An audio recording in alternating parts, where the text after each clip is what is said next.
Bonjour à tous, soyez les bienvenus à l'occasion du mondial La Marseillaise à pétanque. On vous propose une série d'interviews sans filtre avec les maîtres de la pétanque, au programme de grands champions, de belles histoires et des parcours incroyables. Et pour ce premier Confidence, aujourd'hui je reçois Marion Barthélémy. Bienvenue. Bonjour Sabrina. Alors, votre voix est plutôt familière et votre visage aussi pour les amoureux de la pétanque. Vous avez été ancien joueur, finaliste du mondial de Marseillaise de la pétanque. Vous avez été aussi consultant, organisateur de master et aujourd'hui, vous êtes le directeur du plus grand tournoi au monde. Qu'est-ce que ça vous fait ? Forcément, ça change un petit peu la vie parce que le mondial La Marseillaise à pétanque est vraiment un événement hors norme. Mon prédécesseur m'avait prévenu. Voilà, alors j'ai l'habitude des organisations. J'ai travaillé pendant 20 ans dans une agence de marketing qui avait de très très beaux événements comme les Masters de pétanque, le Trophée des villes et le Trophée l'équipe qui n'existe plus d'ailleurs. Donc j'ai l'habitude des événements. On avait produit également les championnats du monde en 2012 à Marseille. Mais là, on est vraiment dans une autre dimension. C'est hors norme, c'est plus de 14 000 inscrits l'année dernière, des joueurs qui viennent de toute la France, une vingtaine de nationalités. Vous mesurez l'ampleur ? Non, pour la bonne et simple raison, c'est que j'ai le nez dans le guidon depuis 6 mois maintenant. On est à 15 jours du début de l'événement. Je manque de sommeil, je dirais, mais j'espère qu'en tout cas, j'arriverai avec toute notre équipe à ce que l'on veut faire du mondial. Mais qu'est-ce qui vous met le plus la pression ? Est-ce que c'est les téléspectateurs, parce que c'est vu dans le monde entier, le public, les joueurs, ou le poids, l'héritage de ce tournoi ? Non, c'est de garder la continuité, l'histoire, les valeurs de cet événement en le modernisant et en développant une expérience premium. Voilà, c'est un tout. C'est pas facile de tout amalgamer, mais en tout cas, on essaye et j'espère qu'on ne décevra pas les participants, ni le public, et encore moins les téléspectateurs. Donc vous ne dormez pas beaucoup ces derniers temps. Pourquoi ce tournoi il occupe une place si particulière auprès des joueurs ? Paradoxalement, cet événement, il a été ultra médiatisé. Il faut remettre les choses dans le contexte. Il y a 40 ans, il n'y avait que 3 chaînes de télévision. Un jour, Yves Mourouzi a débarqué à Marseille, il a présenté le journal de 13 heures du Parc Borelli et il a dit « Je suis dans le Roland-Garros des boules ». Voilà, et il y a 40 ans en arrière, il n'y avait que 3 chaînes de télé. Le journal de 13 heures sur la première chaîne, il devait faire je ne sais combien de téléspectateurs. Et forcément, ça a été amplifié, qui plus est à Marseille. Donc l'événement a pris vraiment son envol au point même qu'il était plus puissant que la Fédération française. Maintenant, je dirais, ça s'est estompé, stabilisé. Pourquoi ? Parce qu'il y a beaucoup de beaux événements, il y a de beaux championnats de France, il y a des championnats du monde régulièrement, et puis la Fédération s'est structurée, alors qu'avant, le mondial La Marseillaise, quand tu gagnais le mondial La Marseillaise, tu étais considéré comme le meilleur joueur du monde. Le roi du monde. Justement, le mondial La Marseillaise à pétanque, vous l'avez vécu en tant que joueur, en tant que consultant, et aujourd'hui en tant qu'organisateur. Quel est votre meilleur souvenir, celui qui vous donne encore aujourd'hui des frissons ? Ouais, j'ai plusieurs souvenirs. Après, forcément, en 1988, quand nous avons fait la finale avec mes copains Pierre Santiago et Franck Ferrazzola, à la base, on s'inscrit pour essayer de gagner le prix des jeunes, que j'avais gagné l'année d'avant, moi, avec 2 partenaires, Gaspard Gasparian et Afif Mostefaoui. Je voulais essayer de rééditer l'exploit, parce qu'à l'époque, c'était un exploit. Il y avait, je ne sais pas, 40, 50 équipes de jeunes. Vous aviez 16 ans à l'époque, Oui, on avait 16 ans tous les 3. Et donc, on est arrivé jusqu'à la finale en ayant un parcours très facile sur les 2 premiers jours, le dimanche et le lundi. On s'est retrouvés là le mardi où on avait déjà remporté ce prix des jeunes depuis 3 parties, il était déjà à nous. Et après, on a vécu vraiment un rêve. On a eu un mardi exceptionnel. C'est pour ça que je disais souvent à Guillaume Claret, le journaliste qui a commenté avec moi pendant 8 ans, je disais le mardi, c'est le jour le plus beau à Borelli parce qu'on passe du froid au chaud. Et en tout cas, si on a la chance de gagner, si on avait la chance de gagner ce mardi, on passait devant les caméras de télé parce qu'à l'époque, il n'y avait pas toute cette médiatisation. Donc, pour revenir à ce mardi, on a eu un mardi après-midi exceptionnel où on a battu 2 des 3 meilleures équipes au monde, puisqu'en huitième de finale, on avait battu Capo Paso Salvador, et en quart de finale, une des légendes du mondial, Marco Foglio, avec Lucchesi et Cocoyan. Marco Foglio, 6 victoires mondiales, la Marseillaise à pétanque. Comme Jean Cocoyan d'ailleurs, et René Lucchesi, 4 victoires. Donc vous vous rendez compte, à eux 3, 16 victoires. Et nous, à l'époque, nous avions à 3, on avait 48 ans. Donc c'est quand même paradoxal. Un regret quand même? Forcément. Il faut savoir que le mercredi matin, quand on s'est réveillé, il y avait des articles de presse de partout. On fait la une de la Marseillaise, forcément.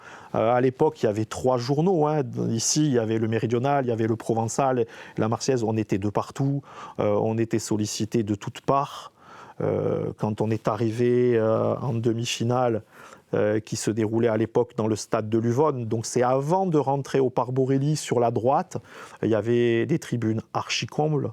C'était avant la catastrophe de Furiani, donc il y avait 7000 places de tribunes sur de la terre. Et c'était archi-bondé. C'était énorme, ça vous dépassait. En fait. Ça nous a dépassé. Mais d'ailleurs, on ne s'est pas bien préparé pour cette finale. On a gagné notre demi. Je ne dirais pas assez facilement, mais on l'a bien maîtrisé. Et après, les choses se sont enchaînées, on a mal appréhendé. Alors que vous avez le statut de favori. Sur cette finale, oui. Sur cette finale, on avait le statut de favori, sans faire offense. Ça se passe comment dans votre tête? Mais en fait, on ne l'a pas vu venir. Au lieu de s'isoler, d'aller dans le parc, de rester dans notre bulle, on est resté dans les gradins. On a regardé la fin de l'autre demi-finale qui n'en finissait pas. Elle avançait pas cette partie, c'était vraiment un mano à mano. En fait, tu te prépares pour jouer contre un, peut-être l'autre. En fait, on a laissé beaucoup d'énergie et en tout cas, cette défaite m'a permis certainement d'appréhender les autres finales que j'ai eu la chance de disputer différemment. En tout cas, mon père, à l'époque, n'a pas manqué de me le rappeler. Il m'a toujours dit, et je l'ai toujours en tête, si tu m'avais écouté, tu ne l'aurais pas perdu. Justement, le minot que vous étiez à l'époque, ce minot de Martigues, racontez-nous vos premiers souvenirs de pétanque, là où tout a commencé finalement. Oui, je suis né à Martigues il y a 54 ans. J'ai été élevé par mes grands-parents et en fait, mon grand-père a pris sa retraite quand j'ai commencé à marcher. Et donc tous les après-midi, il jouait à la pétanque. Donc je jouais avec des roulements à billes assez entre le diamètre d'une boule de pétanque et un bouchon. Ça devait faire 4-5 cm à peu près. Donc je jouais dans le jardin avec ses copains, eux aussi retraités, avant d'entamer ma scolarité à l'Avera. Donc j'ai appris à jouer à la pétanque en même temps que j'ai appris à marcher. Oui, parce que vos parents avaient donc un commerce à l'Avera. Oui, ça c'est juste après.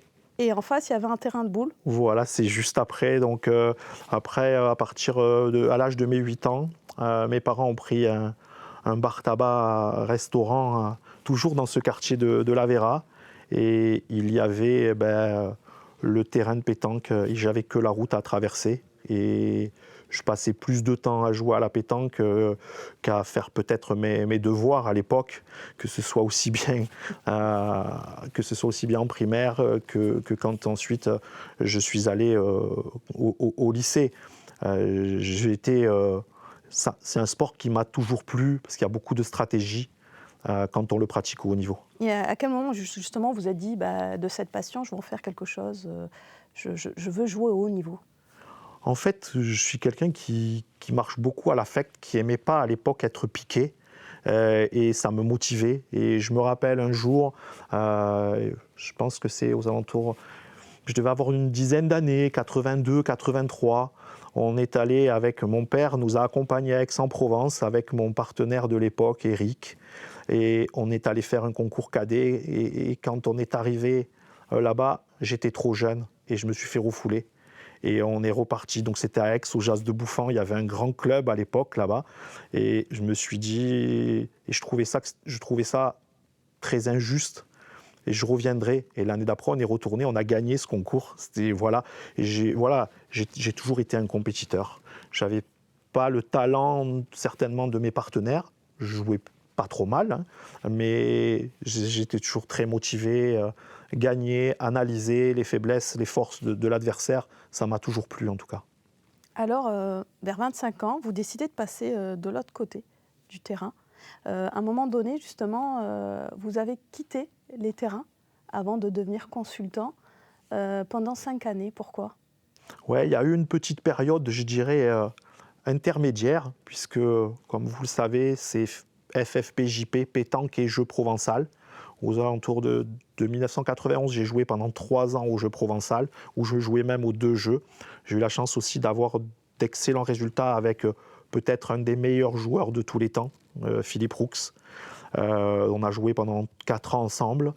Et en 95, j'avais 23 ans à peine, en fait. C'est même pas 25 ans. Ça passe tellement vite. J'en ai eu marre. Je pensais avoir fait le tour de la question. Pour moi, ça faisait déjà 20 ans que je pratiquais ce sport, puisque j'y ai joué très tôt. J'ai fait de la compétition à partir de 11 ans. Et là, j'en ai eu ras-le-bol. Je ne m'y retrouvais plus, en fait. Je ne sais pas ce qui s'est passé dans ma tête. Et je suis sorti du jeu pendant 5 ans, complètement, de 1995 jusqu'à l'an 2000, où là, ça a basculé, mais c'est l'autre revers de la médaille, en fait, si on peut dire. Ouais, totalement le hasard. Alors, quel a été le déclic ? Racontez-nous. Eh bien, un dimanche matin, j'allume la télé, je vois de la pétanque sur TF1 à l'époque, et j'écoute, je regarde. Je trouve que c'est bien filmé, que c'est intéressant. Le journaliste était Patrick Thier, et le consultant, je trouvais qu'il apportait pas grand-chose. Il donnait pas assez d'explications. Ouais. Je trouvais en fait pas assez pointu dans ses analyses, parce que si c'est pour dire bien joué, il a frappé, on le voit, hein, le consultant doit apporter quelque chose de plus, il doit anticiper les coups. Et il vous dit quelque chose qui va changer votre vie. Pardon ? Il va vous dire quelque chose qui va changer votre vie. Oui, en fait, ce qui se passe pendant cette émission que je suis en train de regarder, c'est que je vois, dans les tribunes, il y a une personne et le réalisateur balaye, et il projette donc à l'écran, il y a le président de la Fédération française de pétanque qui apparaît, et le journaliste dit, sous le regard de Claude Azéma, pour ne pas le citer, le score est de peu importe. Et donc, Claude Azéma était mon sélectionneur quand j'étais junior, quand on a été champion du monde. Et je me dis, je l'appellerai dans la semaine. Et là, il y a eu, après, tout s'est enchaîné très très vite. Et parfois, la vie est faite de concours de circonstances. J'ai appelé Claude Azéma, je l'ai félicité d'être président de la Fédération française. On a parlé de ces fameuses émissions, et je lui dis, c'est génial. Franchement, ce que vous faites, c'est top. Il commence à m'expliquer un petit peu son parcours. Et puis je lui dis, par contre, il y a un truc qu'il faut faire, il faut changer de consultant. Le gars, il n'apporte rien. Il me répond, l'année prochaine, ça sera toi. Et puis, on se quitte au téléphone, et 8 mois après, il me rappelle, il me dit, voilà, j'ai donné ton numéro de téléphone à Patrick Thier, qui était journaliste chez TF1, qui venait de faire la dernière Coupe du Monde de rugby, je crois qu'elle était en Nouvelle-Zélande ou en Australie, je ne sais plus. Vous allez faire vos premières armes. Voilà. En tant que consultant, pendant de nombreuses années, vous allez être aussi organisateur d'événements, notamment des masters. Vous avez contribué justement à rendre télégénique la pétanque. À quel moment vous avez dit qu'il faut faire évoluer ce sport ? En fait, pareil, c'est toujours des rencontres, et de belles rencontres. J'ai eu la chance de travailler avec un des plus grands réalisateurs que l'on a en France, Laurent Lachan. Et Laurent Lachan est un réalisateur très très pointu. Et en fait, quand je suis arrivé chez Quarterback, j'avais 2 missions. C'est m'occuper des joueurs, je les connaissais tous, ça avait été mes adversaires, donc faire des contrats et des conventions avec les joueurs, avec des droits et des devoirs pour chacun, remonter un petit peu les prix et m'occuper de la partie télévisuelle. Comment on pouvait améliorer ce sport sans trop le dénaturer. C'est ça, sans trop trahir l'âme, l'identité quand même de ce sport. Ouais, c'est ça. Et je pense que j'ai pas toujours fait du bien, en fait. Parce que c'est génial, la pétanque à la télé, elle est très télégénique. C'est un sport lent. Et grâce aux caméras, aux 5, 6, 7, 8 caméras, on arrive à le rendre dynamique. Mais l'arrivée de tout ce dispositif a un peu aseptisé tout ce qui se passe dans les parties de pétanque. Maintenant, les joueurs... Avant, il y avait plus de folklore, il y avait plus d'âme dans ces parties. Maintenant, les joueurs, ils sont équipés de micros, ils sont épiés, donc ils sont rentrés dans des cases. Et donc là, on a un peu dénaturé le sport qui est né chez nous, à La Ciotat, avec beaucoup de verbes, de verves. Voilà. Aujourd'hui, avec le numérique, avec l'attention des gens qui est de moins en moins importante, comment aussi on s'adapte à ces nouveaux outils ? Ah, mais là, ce qui est en train de se passer avec l'arrivée du numérique, tous les réseaux sociaux, les vidéos de courte durée, c'est génial. Parce que là, au contraire, les gens se lâchent. Il y a des freestylers, il y a des captations sur tous les réseaux possibles et imaginables, sur des produits courts, des petits formats. C'est génial. Mais est-ce qu'on retrouve du coup l'âme du début ? Oui, là, oui. Et là, c'est génial. Mais parfois, sur des parties un peu tendues, avant, il y avait des échanges verbaux entre les adversaires. C'était jamais méchant. C'était plus taquin qu'autre chose. Et puis, ça te permettait de voir si tu supportais la pression. Maintenant, les joueurs sont dans un cadre. Et malheureusement, quand il y a un problème, c'est un problème beaucoup plus grave. Alors qu'avant, il y avait beaucoup d'anicroches. Et à la fin de la partie, ils se serraient la main, ils allaient boire le verre de l'amitié. Et c'était fini. Maintenant, vous le verrez, il n'y a pas de... Ça manque un peu de niaque parfois. Moi, j'identifie notre sport à un combat. Quand un joueur de tennis fait un beau passing ou un smash sur un point important, il serre le point. À la pétanque, quand les mecs ils frappent une boule, souvent ils baissent la tête. Par contre, quand c'est pas normal, on devrait au contraire montrer sa joie et montrer plus ses émotions. Mais il y a aussi la magie du sport, et ça, elle existe. Avec on l'a vu, la finale de l'année dernière, notamment, ces matchs qui durent des heures aussi, et ces retournements de situation, ça continue de faire rêver. Oui, après, c'est un très beau sport. Voilà. Moi, je vous ai dressé juste ce point noir, mais c'est un très très beau sport. Il y a de la stratégie. Celui qui dit la pétanque, c'est pas un sport, c'est un menteur, parce que faites 3, 4, 5 parties sous la chaleur, vous marchez. C'est une concentration permanente. Quand ils pointent, s'ils ont décidé d'envoyer la boule entre deux cailloux, à haut niveau, ils vont l'envoyer 8 fois sur 10 à l'endroit où ils veulent. Donc il faut vraiment être dans sa bulle. Pareil au tir, c'est de la précision. Alors on est doué de nature, mais après ça se travaille.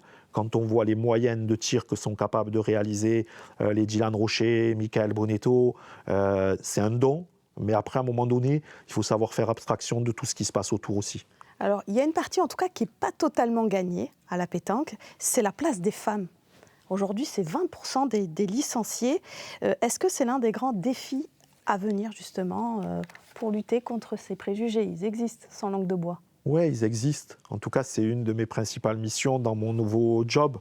Sur le mondial La Marseillaise, par exemple, on va augmenter les prix. Alors, on les a un peu augmentés de 20% chez les garçons, mais on les a doublés chez les femmes. Or, à la pétanque, normalement, on ne doit pas jouer pour l'argent, parce qu'on n'est pas professionnel. Mais en tout cas, ça met un peu du beurre dans les épinards, et au moins que ça couvre les frais.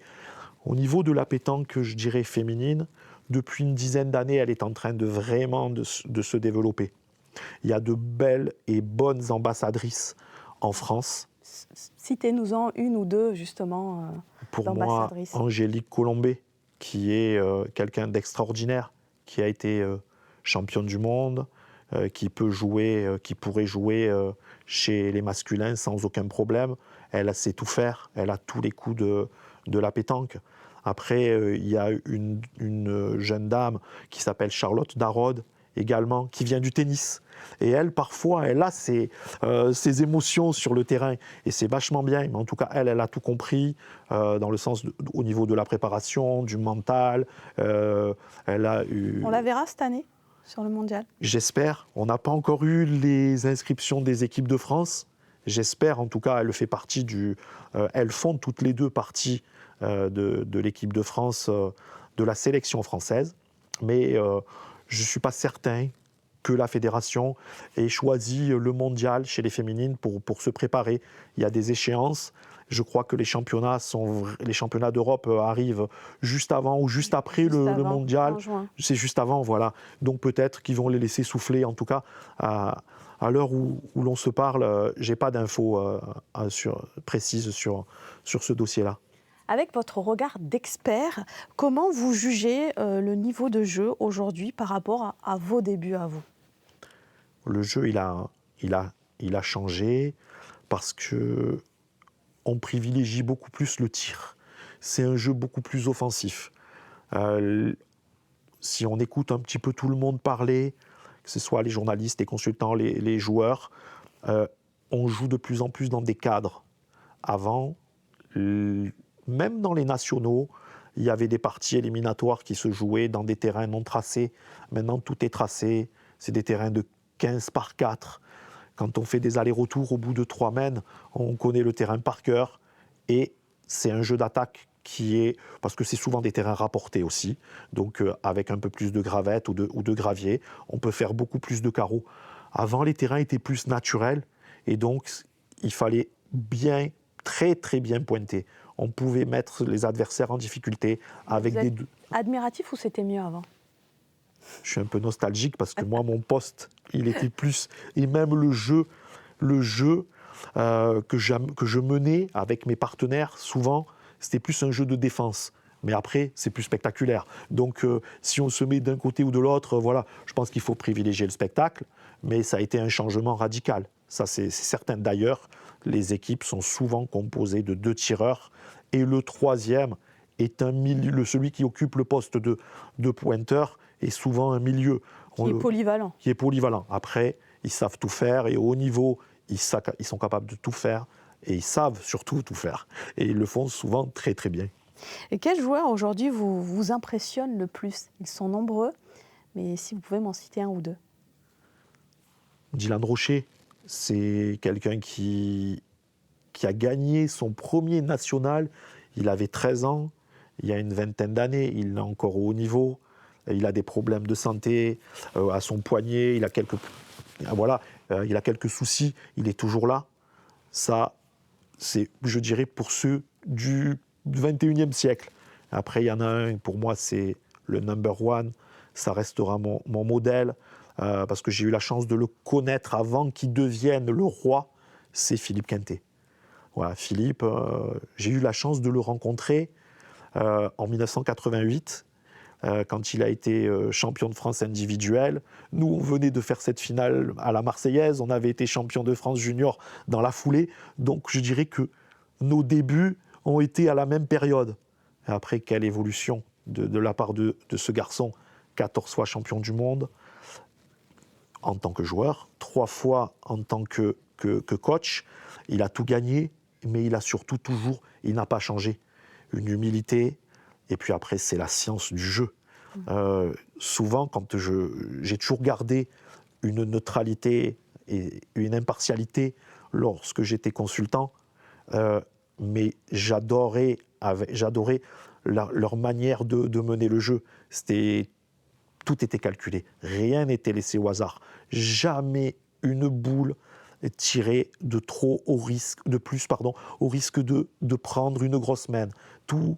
C'est vraiment la science du jeu. Pour moi, c'est lui la référence. Il sera absent, malheureusement, pour des soucis de santé. Ouais. Il en a parlé ouvertement. Il en a parlé. Il se bat contre un cancer. Oui, effectivement. Et il va gagner, il va se battre, il va gagner, Philippe. Je le savais depuis le mois de février. On s'était rencontrés sur un événement que j'organisais. Il m'en avait parlé. Il m'avait dit, tu sais, je pense que je ne serai pas là. Maintenant, il est entre de bonnes mains. il a un traitement. On est sûr qu'il ne sera pas là. Et quelque part, tant mieux. Et qu'il revienne en 2027, sur tout ça. Vous lui donnez un rendez-vous en 2027. Marion Barthélemy, la pétanque et vous, c'est plus de 40 ans d'histoire. Quel regard vous portez sur votre parcours? On a vu, il était riche, fait de plusieurs vies. Il y a des choses qui me viennent à l'esprit. Tout à l'heure, on parlait de l'évolution. J'ai un souvenir qui me vient tout de suite à l'esprit. On est en 2005 à Risoul, après un événement, et on est à tabler avec la présidente de la Ligue régionale, PACA, Madame Coste, son époux qui est membre de la Fédération française de pétanque et jeux provençal, mon patron qui vient du tennis, qui a été ancien joueur de tennis professionnel. Et là, on discute après un bon repas, on a fini la journée. Et cette dame dit à mon patron, lui dit, Denis, vous qui venez du tennis, moi j'en ai marre que les joueurs mordent le rond, trouvez-moi une solution. Il lui dit, oui, nous c'est clair, au tennis ça n'arrive pas. Quant au service, ils mordent, eh bien c'est sifflé faute. Il dit, nous, les joueurs font n'importe quoi avec le cercle. Et Denis se retourne vers moi et me dit, tu as un défi sur la finale des Masters de pétanque, je veux qu'il y ait des ronds. Et on a créé ça, en fait, on a inventé ce truc-là, puisqu'on a trouvé des joints de pipeline. Et sur la finale des Masters de pétanque à Limoges, la première fois où il y a eu ces cercles de jeu, et ça a été révolutionnaire parce que déjà c'est très télégénique, ça aide énormément le consultant en fait, parce que le positionnement dans le cercle est très très important. Et voilà, c'est des trucs comme ça qui me viennent à l'esprit. Après, des moments forts aussi, quand j'ai eu la chance de gagner Millau, qui était le pendant du mondial La Marseillaise. C'était en 88 avec mon ami de toujours, Gaspard Gasparian. On était les deux petits Marseillais qui allons jouer dans l'Aveyron. Il y avait 500 équipes. Pareil, de vivre ces émotions, ouais, c'est des moments forts. Alors ça peut être des moments sportifs, ça peut être des moments d'organisation. En termes d'organisation, je dirais, c'est l'organisation de la finale des Masters de pétanque sur la place du Palais à Monaco. Exceptionnel.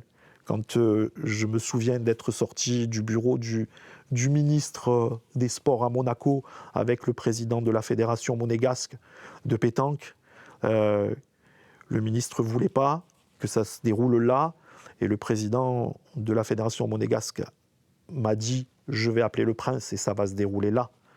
Passer un coup de fil et on avait toutes les portes, pas du palais, mais qui se sont ouvertes, et on a fait la finale des Masters de pétanque sur la place du Palais où toutes les plus grandes stars ont défilé le jour du mariage du prince Albert avec la princesse Charlène. Et quand je pense qu'on a organisé un événement là, pour moi c'est exceptionnel.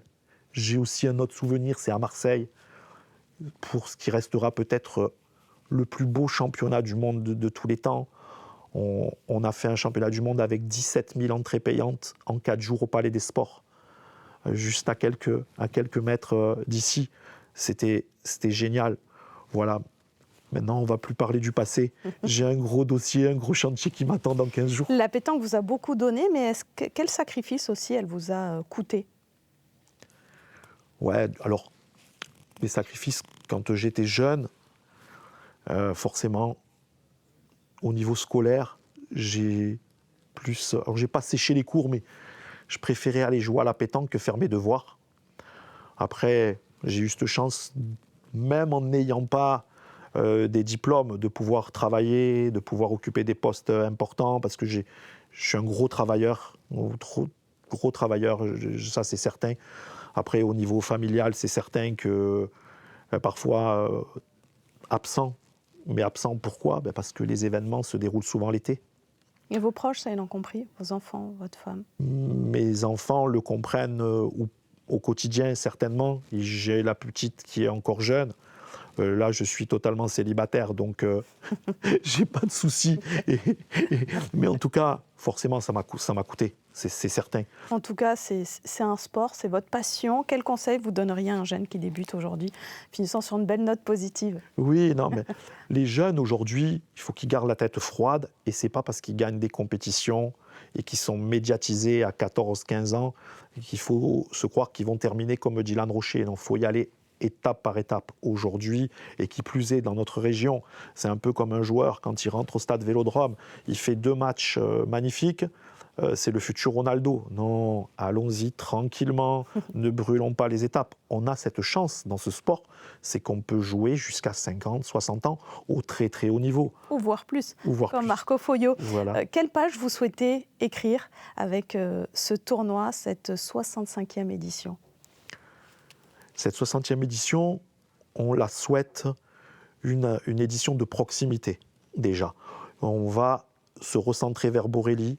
Il n'y aura que 15 sites qui accueilleront le mondial au lieu des 35 avant. On va essayer de tout concentrer, de faire la première partie en 2 sessions. Ça, c'est une nouveauté et c'est révolutionnaire. La moitié des équipes joueront à 9h, l'autre moitié à 10h30 sur les mêmes terrains. Donc, je souhaite une édition de proximité. Je souhaite surtout qu'on soit à la hauteur pour accueillir tous les gens qui viennent faire le mondial. C'est un pèlerinage. Il y a 4500 équipes, peut-être plus.